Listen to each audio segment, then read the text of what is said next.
पृथ्वी के चुंबकीय क्षेत्र का घटक हिने लो सब समझ लिए थे, आगे याद पढ़ेंगे।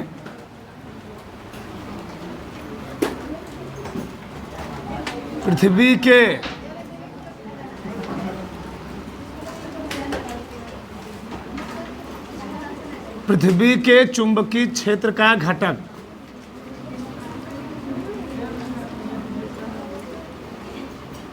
ठीक, दो ध्यान से चलो। ये है पृथ्वी, ये क्या है पृथ्वी, ठीक, सब कल समझा दिए थे पूरा क्या होता है। अब देखो थोड़ा दूर में समझो इधर। ये है पृथ्वी का क्षैतिज अक्ष, क्या है जी, ये है पृथ्वी का क्षैतिज अक्ष, क्षैतिज अक्ष। और ये क्या है चुंबकीय क्षेत्र की दिशा, चुंबकीय, एकदम आराम समझो, ठीक, चुंबकीय क्षेत्र की दिशा। ये कैसे बनी ये जान ही रहे हो। कंपास सुई रखोगे तो कंपास सुई जब ऐसे निकलेगी, यहाँ रखे हो तो यहाँ पर जो सुई की दिशा होगी ऐसे होगी, पृथ्वी के तल के समानांतर। यहाँ भी क्या होगी समानांतर, यहाँ भी क्या होगी इसके समानांतर, यहाँ भी क्या होगी समानांतर, यहाँ भी क्या होगी समानांतर। लेकिन जब चुंबकीय सुई यहाँ पर आएगी, यहाँ पर, तो चुंबकीय सुई ऐसे ना हो करके, जानते हो ना, पृथ्वी के अंदर से चुंबकीय बल रेखाएं नॉर्थ इधर होता है, साउथ इधर, ऐसे निकलेंगे, इधर घूम जाएंगे। अब बताओ जब ऐसे घूमेंगी तो चुंबकीय क्षेत्र की दिशा ए होगी। जब चुंबकीय क्षेत्र की दिशा ए होगी, इस पृथ्वी के क्षैतिज घटक के साथ जो कोण बनता है, पृथ्वी के क्षैतिज अक्ष और चुंबकीय क्षेत्र की दिशा के बीच बने कोण को हम लोग कहते क्या है, नमन कोण या नति कोण। यही क्या है, यही है नमन कोण। यही क्या है जी, यही है नमन कोण, नमन कोण। इसी को हम लोग कहते हैं नति कोण, आसान भाषा में, ठीक, आसान भाषा में एकदम। पृथ्वी के क्षैतिज अक्ष और चुंबकीय क्षेत्र की दिशा के बीच बने कोण को हम लोग कहते क्या हैं, नति कोण या नमन कोण। अब देखो तुम लोग जानते होगे, देखो ध्यान से, अगर कोई ये मान लो यहाँ पर से किसी पिंड को हम किसी एंगल पर खींच रहे हैं, इतना तो कॉमन सेंस की बात होगी, थीटा एंगल पर 36 से खींच रहे हैं, और कितना बल लगाए हैं, यह बल लगाए हैं। तो जानते हो उस बल के दो कंपोनेंट होते, कितने कंपोनेंट, दो कंपोनेंट। एक होता है हॉरिजॉन्टल कंपोनेंट, उसको हम लोग क्या लिखते हैं, जहाँ भी हॉरिजॉन्टल का नाम आता है उसके साथ क्या आएगा, कॉस, क्या आता है कॉस, यानी यहाँ पर आएगा एफ कॉस थीटा। और जिसके साथ थीटा नहीं होता है उसको हम लोग कहते हैं वर्टिकल कंपोनेंट, क्या बोलते हैं जी, तो यहाँ पर क्या आएगा एफ साइन थीटा।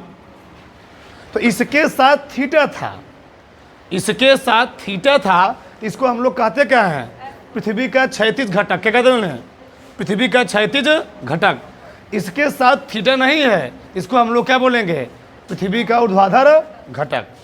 यानी पृथ्वी के चुंबकीय क्षेत्र के घटक को हम कितने भाग में बांट सकते हैं, दो घटक में बांट सकते हैं। कितने घटक में, दो घटक में, एक पृथ्वी का क्षैतिज घटक, एक पृथ्वी का ऊर्ध्वाधर घटक। इतना बात समझ में आई, जहां डाउट हो तुम बोलना, ठीक। यानी पृथ्वी के, बोलो मत, इधर देखो,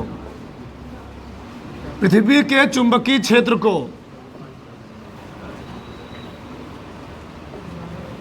पृथ्वी के चुंबकीय क्षेत्र को दो घटकों में, दो घटकों में विभाजित,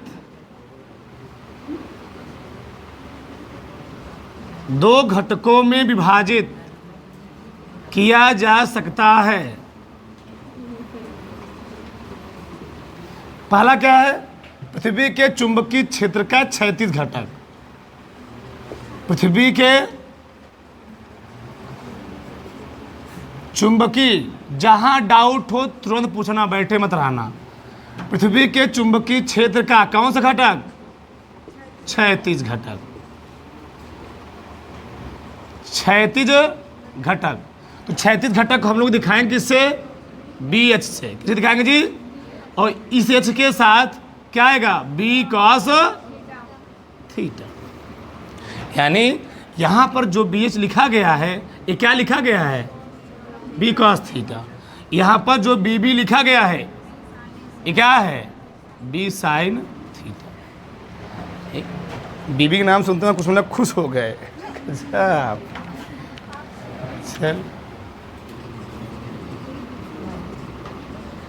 पृथ्वी के चुंबकीय क्षेत्र का पृथ्वी के चुंबकीय क्षेत्र का कौन घटक जी? ऊर्ध्वाधर ऊर्ध्वाधर घटक। ठीक, उसको हम लोग क्या दिखाएंगे? V b. क्या जाएगा? B sine theta. इसको मान लो समीकरण नंबर 1, इसको मान लो समीकरण नंबर 2।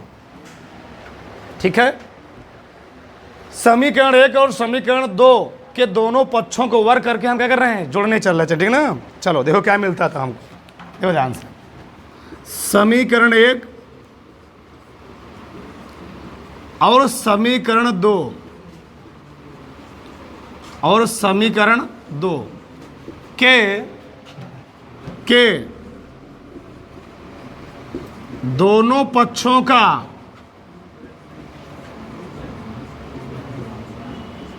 वर्ग करके क्या करने पर? जोड़ने पर। दोनों पक्षों को वर्ग करके जोड़ो तो क्या मिले बताओ? पहले पक्ष का वर्ग करोगे बी एच का whole square plus b b का होल स्क्वायर बराबर क्या कहा जी? बी कास थीटा का whole square plus b sine theta का होल स्क्वायर। सही है? ठीक, यहाँ क्या मिला हमें? B square cos square theta, b square sine square theta, दोनों कुछ कॉमन दिख रहा है, बी स्क्वायर। तो आज साइन को आगे लिख लो, sine square theta plus cos square theta. Math वालों के माइंड में चल गया होगा क्या होता है? 10 में सब पढ़े रहे होगे। Sign square theta plus cos square theta कितना होता है? टीचर बार बार रटवाया होगा। ठीक है ना? आगे देखो, इसका मान कितना हो गया? 1 आ गया। इसका मान आ गया बी स्क्वायर। यानी क्या? यानी या मैं लिख सकता हूँ बी स्क्वायर बराबर बी एच का whole square plus b b का होल स्क्वायर। बताओ तो बी बराबर क्या जाएगा जी? बी बराबर क्या जाएगा? इसको आज लगे उधर, आगे कड़ी में बी एच का whole square plus b b का एक फार्मूला बन गया। यानी अगर हमको पृथ्वी के चुंबकीय क्षेत्र का क्षैतिज घटक और ऊर्ध्वाधर घटक दिया गया हो और चुंबकीय क्षेत्र का परिमाण निकालना हो तो आराम से यहाँ से निकाल सकते हैं। ठीक, हॉरिजॉन्टल कंपोनेंट दिया गया हो, वर्टिकल कंपोनेंट दिया गया हो और चुंबकीय क्षेत्र की परिमाण पूछे, परिमाण नहीं परिणाम पूछे, यहाँ निकाल लेंगे। ठीक, आगे इसकी दिशा निकालना हो तो अब देखो थोड़ा समझा ध्यान से, हम बना देते हैं डायग्राम वैसे। ये भैया ऐसे है, ऐसे बहुत ध्यान समझना, ये ऐसे है और जो ऐसे है उसको हम लोग क्या बोल रहे हैं? B h. ठीक, और ये वाला ऐसे है, ऐसे, और जो ऐसे है उसको हम लोग क्या बोल रहे हैं जी? वी। क्या बोल रहे हैं? बी। ये बताओ अगर इसको लाइनिया मिलाओगे तो ई लाइनिया ई वाई लाइनिया क्या होगी? बराबर होगी नहीं बराबर होगी? नहीं समझे हमारी बात? अगर मैं इसको यहाँ से मिला दूँ तो ये जो लाइन बनेगी ऐसे ऐसे ऐसे, इसी लाइन का मान क्या होगा? B b. क्या होगा जी? यही तो बी बी बनेगा। नहीं समझ पा रहे हो? यही लाइनिया उठा के यहाँ लगा दो तो बी बी बनेगा, आयत बनेगा। और आयत की आमने सामने भुजाएं क्या होती हैं? बराबर। और कोण कहाँ बन रहा है? 36 से यहाँ पर। चाहे मैथ हो चाहे फिजिक्स हो, हमेशा हम लोग कोशिश करते हैं कोण निकालने के लिए किसका प्रयोग करते हैं? tan का। क्यों? हमको इससे लेने देने नहीं है, हमको हमें हमेशा प्रश्न में क्या दिया रहेगा? हॉरिजॉन्टल कंपोनेंट और क्या दिया रहेगा? Vertical component. तो जब हॉरिजॉन्टल में और वर्टिकल में क्या रिलेशन होता है? आधार और लंब में क्या रिलेशन होता है? लंब और धर्म रिलेशन क्या होता है? tan का। अब बताओ, तो समीकरण एक है, समीकरण 2 है ही है, ठीक है?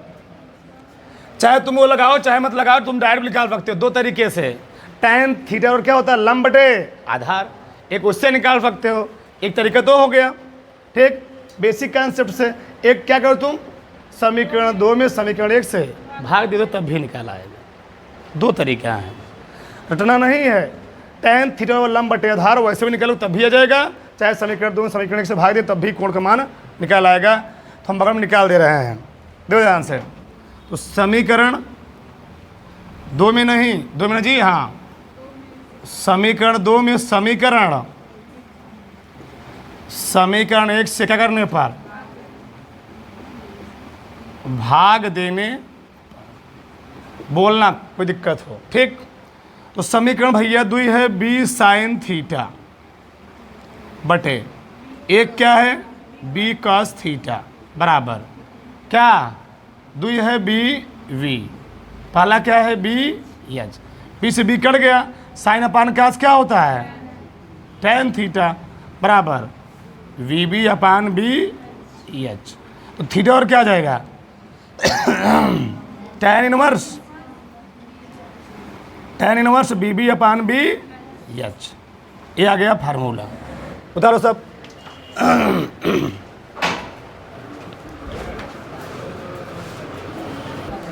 चलो आगे हिना लो।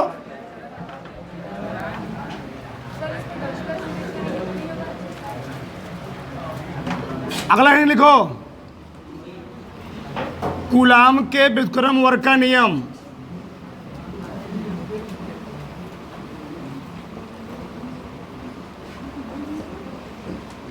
कूलाम के व्युत्क्रम वर्ग का नियम।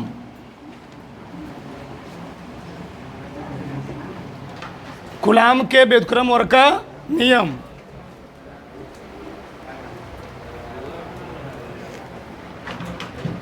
ठीक, कूलाम का, इसको पढ़ने के बाद ही हम लोग आगे प्रूव करेंगे चीजें, ठीक? पहले लिख लो उसमें, इस नियम के अनुसार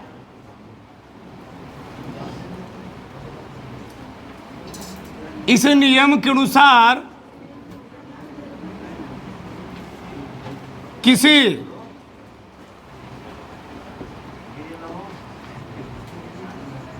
किसी चुंबक के, बोलो मत जी, इस नियम के अनुसार किसी चुंबक के ध्रुवों के बीच लगने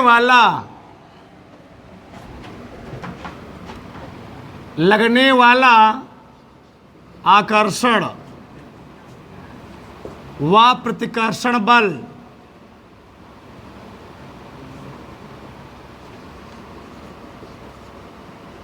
प्रतिकर्षण बल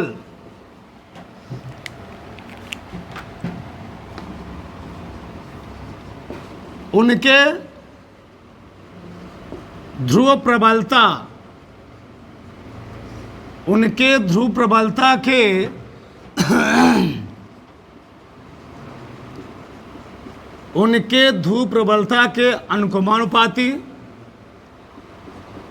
तथा उनके बीच की दूरी के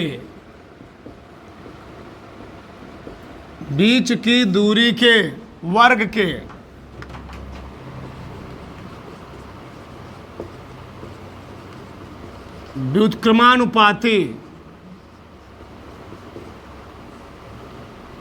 व्युत्क्रमानुपाती होता है।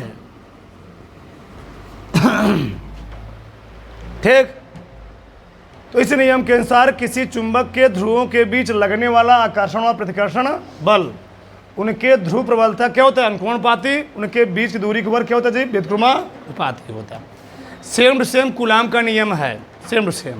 तुम लोग कूलाम के नियम पढ़े थे, यह बराबर 1/4 pi epsilon not Q1 Q2 बटे दो स्थिर बिंदु आवेशों के बीच कार्य करने वाला आकर्षण और प्रतिकर्षण बल, उनके आवेशों के गुणनफल के अनुक्रमानुपाती तथा उनके बीच की दूरी के वर्ग के, यह है कूलाम का नियम।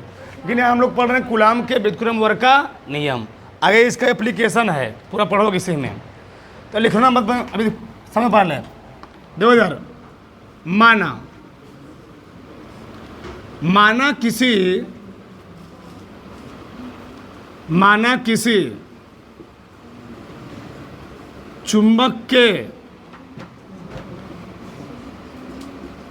किसी चुंबक के सिरे की ध्रुव प्रबलता ठीक, ध्रुव प्रबलता M1, इधर मान नहीं ध्यान रहे, M फॉर मैग्नेट, M1 व M2 है, तथा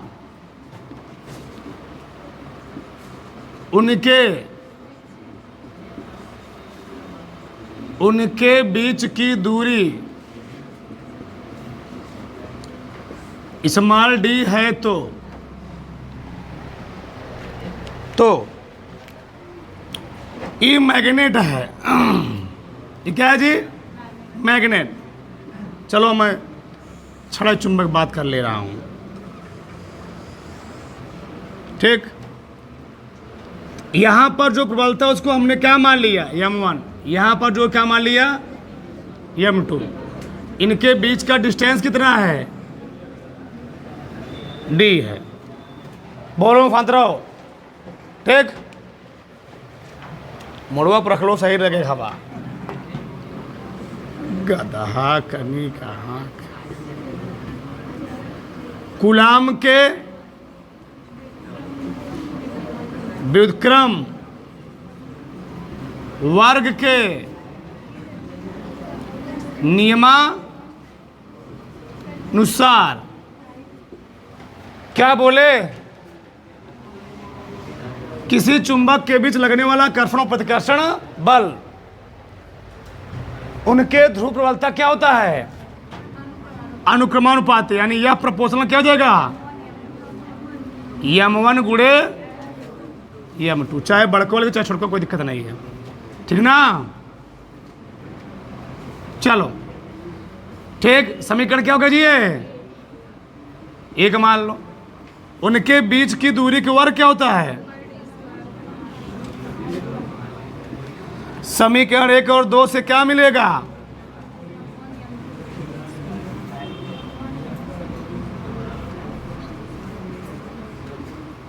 समीकरण 2 से क्या मिलेगा जी? यह प्रोपोर्शनल M1 बटे, इसको हटाने के लिए कांस्टेंट लगाएंगे, के लगा दो, के M1 M2 बटे, और यहां पर के का मान होता है, चुंबक की बात हो रही है, जहां के नियतांक, इसका मान प्रयोगों द्वारा कितना प्राप्त होता है? μ0/4 पाई, ठीक। M1 M2 बटे d²। यही है कूलाम के व्युत्क्रम वर्ग का समीकरण। उतारो फटाक से।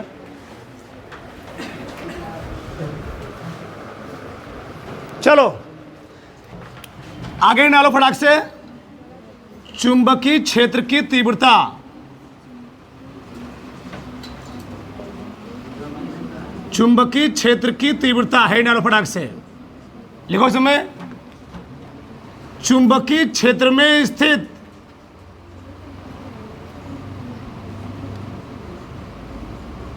चुंबकीय क्षेत्र में स्थित एकांक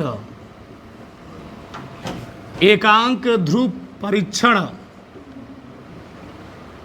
एकांक ध्रुव परीक्षण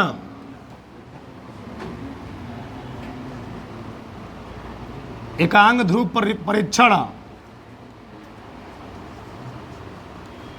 की प्रबलता चुंबकीय क्षेत्र में स्थित एकांक ध्रुव परीक्षण की प्रबलता पर लगने वाले बल को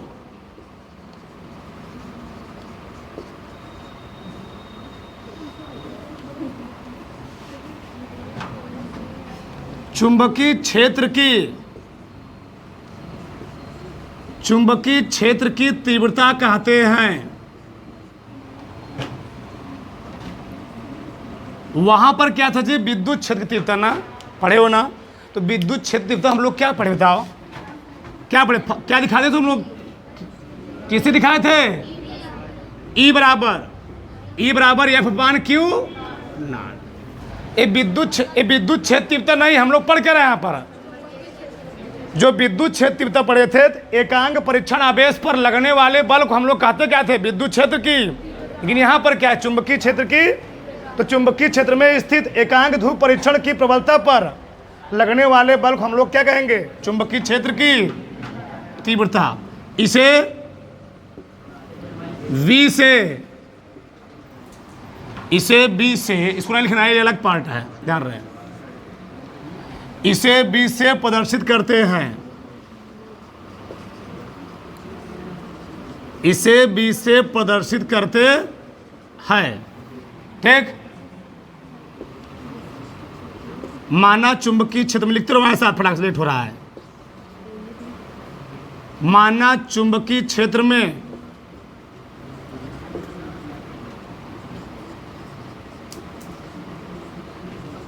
एकांक ध्रुव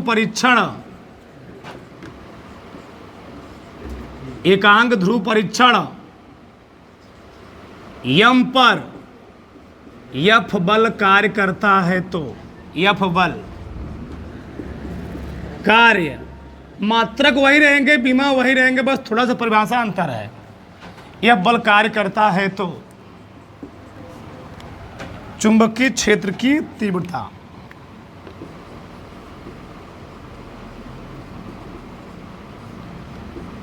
चुंबकीय क्षेत्र की तीव्रता बराबर क्या लिखोगे, बल अपान ध्रुव प्रबलता, ध्रुव प्रबलता, यानी B बराबर क्या हो जाएगा जी, एफ अपान एम, ठीक है, फार्मूला आ गया, ठीक। और चुंबकीय क्षेत्र की तीव्रता तुम लोग एक मात्रक नहीं, कई मात्रक जानते हो, डायरेक्ट में लिख ले रहा हूं, ठीक। चुंबकीय क्षेत्र की तीव्रता का मात्रक, चुंबकीय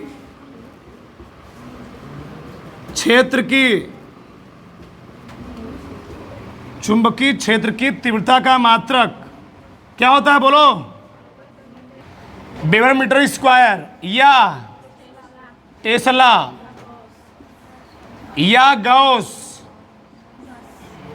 या ऑर्स्टेड भी होता है, ध्यान देना, ऑर्स्टेड या ऑर्स्टेड साइंटिस्ट थे ना, या ऑर्स्टेड होता है,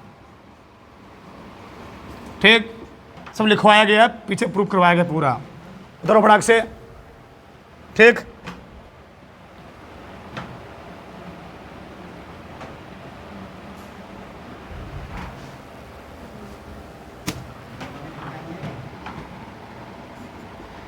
एक न्यूटन प्रति एम्पियर इंटू मीटर बराबर क्या होता है, 10⁴ गॉस। गॉस और ऑर्स्टेड होता है सीजीएस मात्रक होते, क्या मात्रक होते जी, सीजीएस, ध्यान रहे, गॉस और ऑर्स्टेड सीजीएस मात्रक है। ऐसे हम लोग कहते हैं एक टेस्ला बराबर, एक टेस्ला में कई गॉस होता है, 10⁴ गॉस, माइनस नहीं, ठीक जी, सही है गलत, सही है ना। जब गॉस में निकालो क्या हो जाएगा, वो माइनस में आ जाएगा, ठीक, उतार लो। चलो आगे लिखो,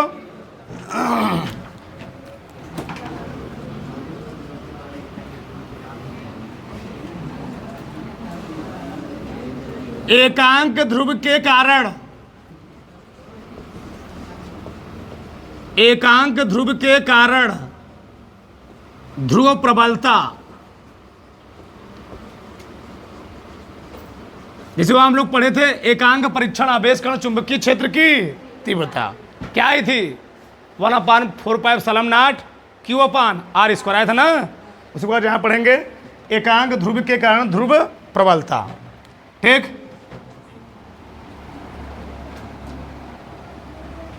फिर डाल दिए एकांक ध्रुव के कारण चुंबकीय क्षेत्र की तीव्रता लिखना। एकांक ध्रुव के कारण चुंबकीय क्षेत्र की तीव्रता, चुंबकीय क्षेत्र की तीव्रता। ठीक, चलो एक कोई मैग्नेट है मान लिए, यहां पर ध्रुव प्रबलता कितनी है जी m0, क्या है यम है। यहां पर क्या बताया था ना, वहां पर यहां पर था Q, यहां पर क्या था Q0। उसी प्रकार से यहां पर m है तो यहां पर क्या रहेगा m0 की हम कल्पना करेंगे। क्या करेंगे m0 की कल्पना करेंगे। वहां पर चुंबकीय क्षेत्र की दिशा हम लोग इधर दिखाया था तो यहां पर चुंबकीय क्षेत्र नहीं होगा, यहां पर क्या होगा चुंबकीय क्षेत्र की तीव्रता B होगी। सही है। अब लिखते हैं बहुत स्टार्ट कर में, देखो यार, माना, बोलो मत, माना किसी चुंबक के, माना किसी चुंबक की ध्रुव प्रबलता, ध्रुव प्रबलता यम से d दूरी पर m0 का कोई क्या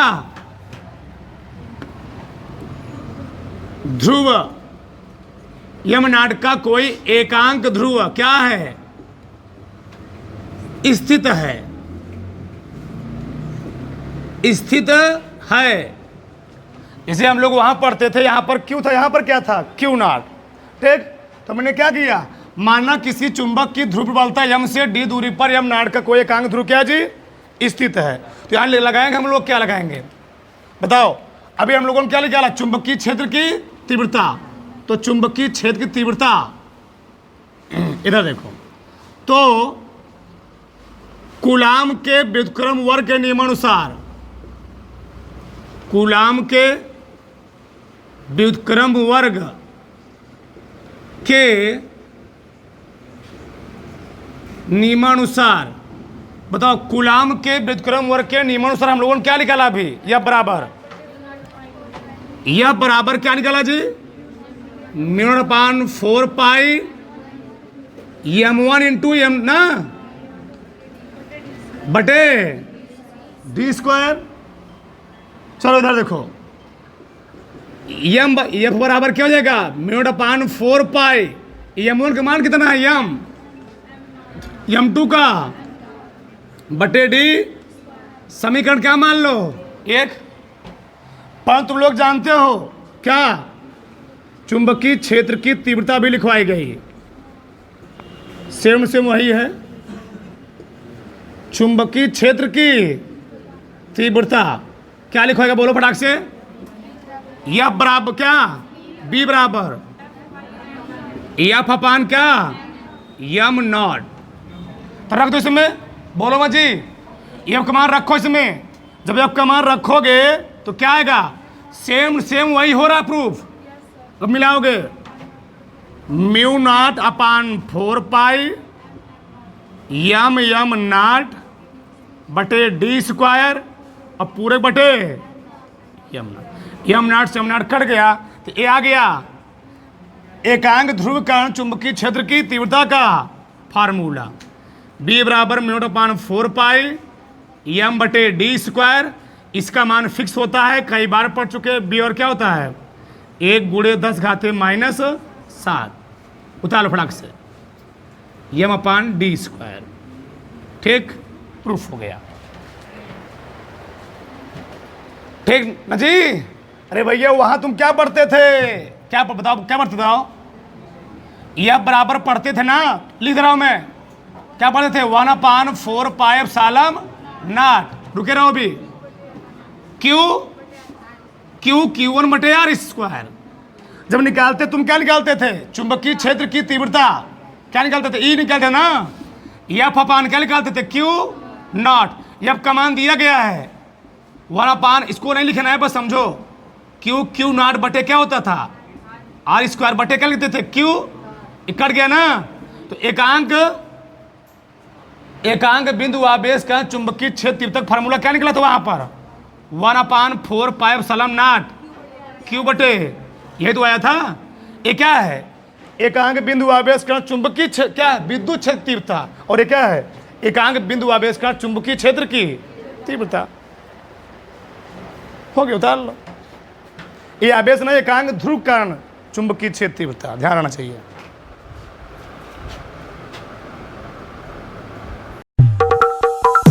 Lights, camera, action.